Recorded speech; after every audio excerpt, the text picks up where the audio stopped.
আসসালামু আলাইকুম, আমি এমডি মাসুম প্রামাণিক, এসি এক্সপার্ট, মেন্টর এবং কনসালটেন্ট। আজকে থেকে আমরা এসইওর অফ পেজ সিরিজটি শুরু করব। সো ইতিপূর্বে আমরা কিন্তু অন পেজ এবং টেকনিক্যাল এসইওর পার্টগুলো সম্পন্ন করেছি। আজকে থেকে শুরু করব off page SEO. So off page এসইওর প্রথম পর্বে আপনাদের সবাইকে স্বাগত জানাচ্ছি। আজকে আমরা আলোচনা করব সোশ্যাল বুকমার্কিং নিয়ে। ফার্স্টে জেনে নেব সোশ্যাল বুকমার্কিং কি। সোশ্যাল বুকমার্কিং বলতে আমরা যেসব ওয়েবসাইটে আমাদের ওয়েবসাইটটি বুকমার্ক করে রাখতে পারি, এরকম ওয়েবসাইটগুলোকে আমরা সোশ্যাল বুকমার্কিং বলি। এবং এই সোশ্যাল বুকমার্কিং আমরা কেন করব? কারণ কয়েকটা উদ্দেশ্যে আমরা সোশ্যাল বুকমার্কিং করব। প্রথমটি হচ্ছে এখান থেকে আমরা একটা ব্যাকলিংক পাবো, যে ব্যাকলিংকটা অনেক হাই কোয়ালিটি ব্যাকলিংক হবে, হাই অথরিটির ব্যাকলিংক হবে। এবং সেকেন্ডটি হচ্ছে এখান থেকে আমরা রেফারেল ট্রাফিক পেতে পারি। অনেক মানুষই এই ওয়েবসাইটগুলোতে যায়, ক্লিক করে এবং ওয়েবসাইটগুলোতে ভিজিট করে, এইভাবে আমরা কিন্তু রেফারেল ট্রাফিক একটা পেতে পারি। সো এই কারণে সাধারণত আমরা এই ব্যাকলিংকগুলো, সোশ্যাল বুকমার্কিং ব্যাকলিংকগুলো করবো। এবং এই ব্যাকলিংকগুলোর আরও সুবিধা হচ্ছে ব্যাকলিংকগুলো সাধারণত পার্মানেন্টলি হয়ে থাকে। সো একবার ক্রিয়েট করলে কিন্তু অনেক দিন এই ব্যাকলিংকগুলো স্টে করে, যতদিন সাইট এক্সপায়ার না হয়। সো এদিক থেকেও পার্মানেন্ট একটা ব্যাকলিংক আমরা পাচ্ছি এবং এই ব্যাকলিংকগুলো খুব দ্রুত ইন্ডেক্স হয় গুগলে। সো অনেকগুলো সুবিধা। সো চলুন শুরু করা যাক। ফার্স্টে আমরা এই ব্যাকলিংকগুলো কীভাবে পাবো এটা লিখি। সো আমি যদি ফার্স্টেই গুগলে যাই এবং গুগলে গিয়ে লিখি হাই কোয়ালিটি বা সোশ্যাল বুকমার্কিং সাইট লিস্ট, এটা যদি লিখি দেখতে পাচ্ছেন যে অনেক সাইট লিস্ট এখানে আসছে। এই লিস্টগুলোর মধ্যে দেখেন প্রথমে যে লিস্টটা আছে, এখানে যদি আমরা একটা ক্লিক করি, ক্লিক করলে কিন্তু আমরা ওয়েবসাইটটাতে আসতেছি। দেখেন ট্রাফিকটির যে ওয়েবসাইটটা আমরা ক্লিক করলাম, আসার পরে এখানে দেখতে পাচ্ছেন যে সাইটের লিস্টগুলো দেওয়া আছে, তাদের ডোমেইন অথরিটি, পেজ অথরিটিগুলো দেওয়া আছে এবং স্প্যাম স্কোরটা দেওয়া আছে এবং পেজ রেটিংটা দেওয়া আছে। সো আমরা যেটা নিয়ে কাজ করি মেইনলি, আমরা হচ্ছে সাধারণত ডোমেন অথরিটি এবং পেজ অথরিটি দেখে যেগুলোর পেজ অথরিটি এবং ডোমেন অথরিটি ভালো সেই ওয়েবসাইটগুলোতে কিন্তু কাজ করার চেষ্টা করি। সো প্রত্যেকটা ওয়েবসাইটই কিন্তু এখানে অনেক ইম্পর্টেন্ট এবং কাজ করার প্রসেসগুলো প্রায় সবগুলোতেই সেম। সো আমি যদি একটা আপনাদেরকে দেখাই, সো আমি কিন্তু রিয়েল একেবারে লাইভ কাজ করতেছি। সো আপনারা দেখতে পাচ্ছেন। সো ফার্স্টে আমাদের প্রত্যেকটা ওয়েবসাইটে যেতে হবে এবং ফার্স্টে ক্লিক করতে হবে সাইন আপে।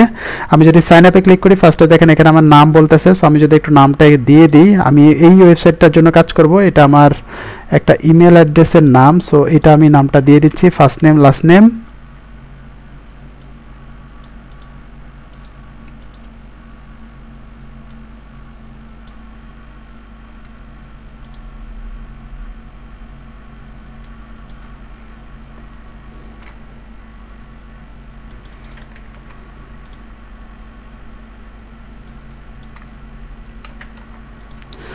ফার্স্ট নেম লাস্ট নেম দিলাম। এরপরে ইমেল অ্যাড্রেসটি দিতে বলতেছে, ইমেল অ্যাড্রেসটি আমি দিয়ে দিচ্ছি।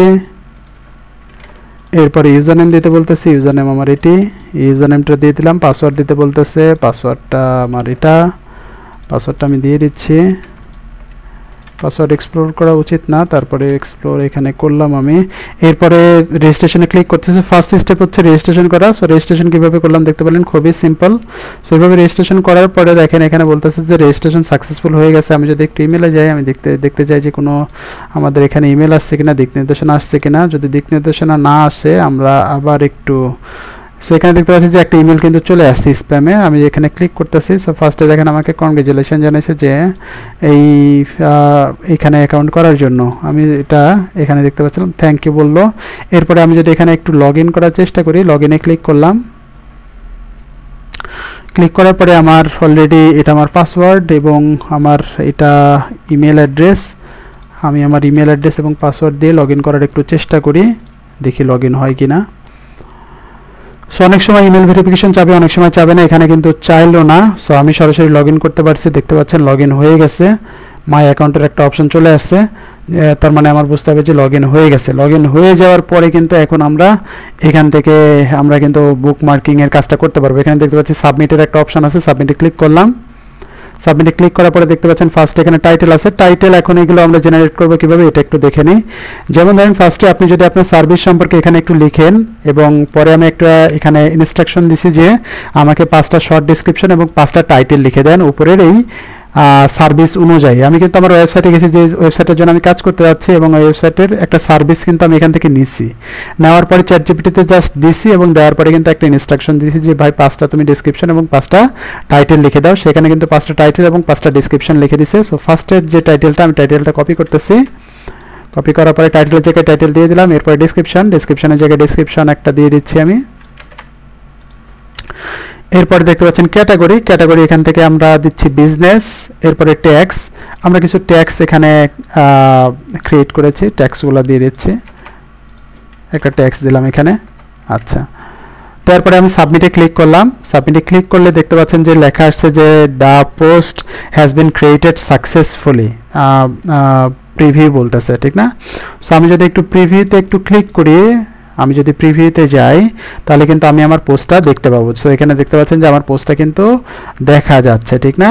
বাট মজার ব্যাপার হচ্ছে এখানে কিন্তু আমি আমার ওয়েবসাইটটা যুক্ত করি নাই, ওয়েবসাইটটা যুক্ত করার অপশন পাই নাই। সো আমি যদি একটু কন্টিনিউ ক্লিক করি এবং এইখানে দেখতে পাচ্ছি যে আমার ওয়েবসাইটটা কিন্তু যুক্ত করার একটা অপশন আছে। তো আমি এখানে ওয়েবসাইটটা কীভাবে যুক্ত করব দেখেন। সো আমি এখানে জাস্ট যে কোনো একটা লেখার উপরে, যেমন হিপনোথেরাপি, এই লেখাটার উপরে আমি একটু হাইপার লিঙ্ক করে দিচ্ছি। সো এখানে একটা ক্লিক করলাম, দেন আমি এখানে একটা ক্লিক করলাম, এটা দিলাম, দেন আমি এটা নিউ ট্যাব দিলাম, দেন আমি ক্লিক করলাম অ্যাড লিঙ্ক, এরপরে আমি সাবমিট আবার ক্লিক করলাম। সাবমিটে ক্লিক করার পরে আবার দেখতে পাচ্ছেন যে পোস্টটা হয়ে গেছে বলতেছে, এবং পোস্টটা কিন্তু আমি বিজনেস ক্যাটাগরিতে পাবলিশ করছিলাম। সো আমি যদি বিজনেসে যাই তাহলে কিন্তু পাওয়ার কথা, যদি এটা পাবলিশ হয়ে থাকে। সো 3 তারিখ পরিমাণ আমি এখানে দেখতে পাচ্ছি, 3 তারিখ পরিমাণ আছে, কিন্তু 4 তারিখেরটা কিন্তু এখন আসে নাই। রিসেন্ট যে পোস্টগুলো আসছে এখানে আমরা দেখতে পাচ্ছি আমাদের টাইটেলটা ছিল ট্রান্সফর্ম, এরকম একটা টাইটেল ছিল। সো আমরা যদি একটু দেখি ট্রান্সফর্ম নামে কোনো টাইটেল আসলো কিনা। যদি এখানে না আসে সেক্ষেত্রে কি করতে হবে?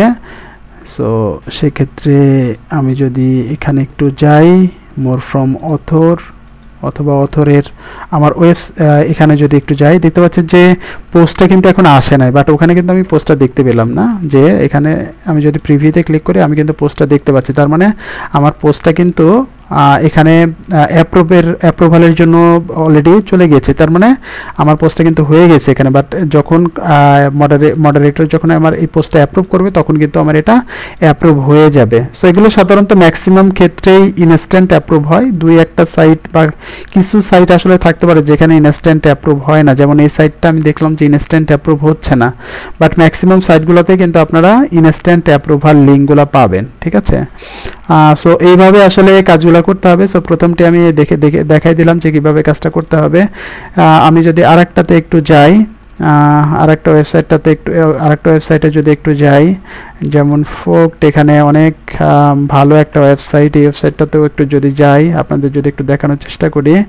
সো ফার্স্টেই দেখেন আমাদের এটাও দেখতে পাচ্ছি অনেক ভালো। সো ফার্স্টেই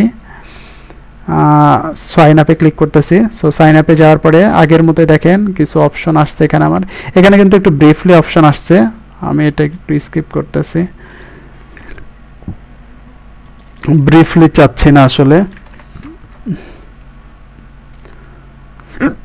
আমি যদি একটু আরেকটাতে যাই, যেমন এটাতে যদি যাই, ফার্স্টে সাইন আপে ক্লিক করলাম।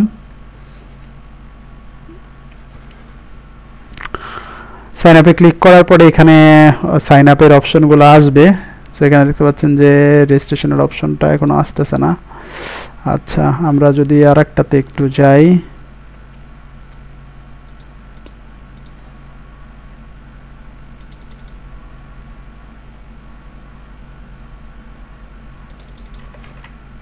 সো এইখানে কিন্তু অনেকগুলো লিঙ্ক আছে। সো আমি যদি আরেকটাতে একটু যাই, এই লিঙ্কটা আসতেছে না কেন?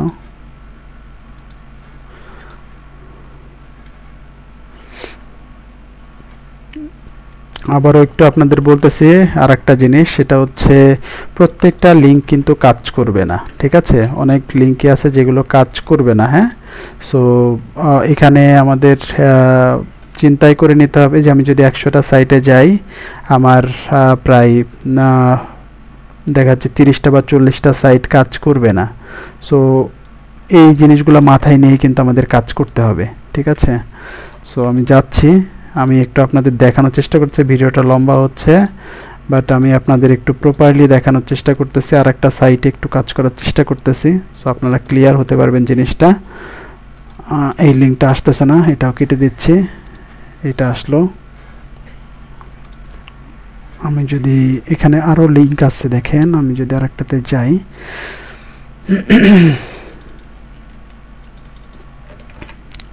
অনেক লিঙ্ক আছে। সো এখানে দেখতে পাচ্ছেন আরেকটা সাইটের লিঙ্ক আসছে, এখানেও দেখতে সেম প্রসেস। হ্যাঁ, রেজিস্ট্রেশনে ফার্স্টে যাব। সো রেজিস্ট্রেশনে যাওয়ার পরে এখানে এখানে অনেক সময় ভেরিফিকেশনের অপশন আসছে, ভেরিফিকেশনের অপশন থাকলে ভেরিফিকেশনে ক্লিক করবেন। ফার্স্টে ইউজার নেম চাচ্ছে, ইউজার নেম কিন্তু আমাদের এখান থেকে ইমেলটা কপি করে নিচ্ছি, কপি করে নেওয়ার পরে ইমেলের জায়গায় দিয়ে দিচ্ছি, ইমেলের এটাই আমি ইউজার নেম হিসেবে ইউজ করতেছি। দেন একটা পাসওয়ার্ড চাচ্ছে, পাসওয়ার্ডটা আমাদের কাছে আছে, পাসওয়ার্ডটা দিয়ে দিচ্ছি। পাসওয়ার্ডটা ভেরিফাই পাসওয়ার্ড বলতেছে, মানে পাসওয়ার্ডটা রিপিট করতে বলতেছে, দিয়ে দিলাম। এরপরে ক্যাপচা বলতেছে, ক্যাপচাটা কিন্তু দিয়ে দিলাম, ক্যাপচাটা দিয়ে দিলাম। এরপরে ক্রিয়েট ইউজারে ক্লিক করলাম। সো এইভাবে আগের মতো করে কিন্তু রেজিস্ট্রেশন সম্পন্ন হলো। এরপরে ক্লিক করব সাবমিট। সাবমিটের পরে ফার্স্টে আমাকে দেখেন ইউআরএল এর একটা অপশন দিতে বলতেছে, ইউআরএলটা কিন্তু আমাদের কাছে আছে, ইউআরএলটা কপি করলাম, এরপরে পেস্ট করলাম এখানে। দেন দেখেন আগের মতোই টাইটেল দিতে বলতেছে, আমাদের টাইটেল অলরেডি আমরা জেনারেট করে রাখছি। আমি দ্বিতীয়টা ইউজ করতেছি এখন, প্রথমটা যেহেতু অলরেডি একবার ইউজ করে ফেলছি, দ্বিতীয়টা ইউজ করতেছি। এরপরে আমার ট্যাগ দিতে বলতেছে, ট্যাগস আমরা এখানে রেখে দিছি অলরেডি কিছু ট্যাগস। সো ট্যাগসগুলো আমি দিয়ে দিব। এরপরে আমাদের ডেসক্রিপশন দিতে বলতেছে, ডেসক্রিপশন আমরা প্রথমটা ইউজ করে ফেলছি, সেকেন্ডটা এখানে দিচ্ছি। এরপরে আমাদের এখানে ব্লা ব্লা ব্লা, ঠিক আছে। সো ব্লা ব্লা ব্লা দিয়ে দিলাম। তো এখানে আমি দেখতে পাচ্ছি যে আমাদের এটা কিন্তু প্রিভিউ কীরকম হবে এটা দেখা যাচ্ছে। হ্যাঁ, এরপরে সেভ চেঞ্জেস অ্যান্ড সাবমিটে ক্লিক করলাম। সাবমিটে ক্লিক করার পরে এইটা কিন্তু সরাসরি অ্যাপ্রুভ হয়ে গেছে দেখতে পাচ্ছেন। এটা যদি আমি একটু ইনকগনিটোতে যাই, দেখানোর চেষ্টা করি আপনাদের, তাহলে কিন্তু দেখতে পাচ্ছেন যে লিঙ্কটা কিন্তু এখানে আছে আমাদের, ঠিক না। এখানে ক্লিক করলে কিন্তু আমাদের ক্লায়েন্টের সাইটে যাবে। সো এইভাবে কিন্তু আমরা ইনস্ট্যান্ট একটা অ্যাপ্রুভ লিঙ্ক পাবো, ঠিক আছে। সো আমি লিঙ্কটা এখানে রেখে দিচ্ছি, যেহেতু আমাদের এটা একটা লাইভ কাজ। সো আশা করি সবাই বুঝতে পেরেছেন যে সোশ্যাল বুকমার্কিংয়ের কাজগুলো কীভাবে করতে হবে। এই সম্পর্কে, এই কাজ সম্পর্কে যদি কারো কোনো কোয়েরি থাকে অবশ্যই কমেন্ট বক্সে কমেন্ট করবেন। সবাই ভালো থাকেন, সুস্থ থাকেন। আসসালামু আলাইকুম।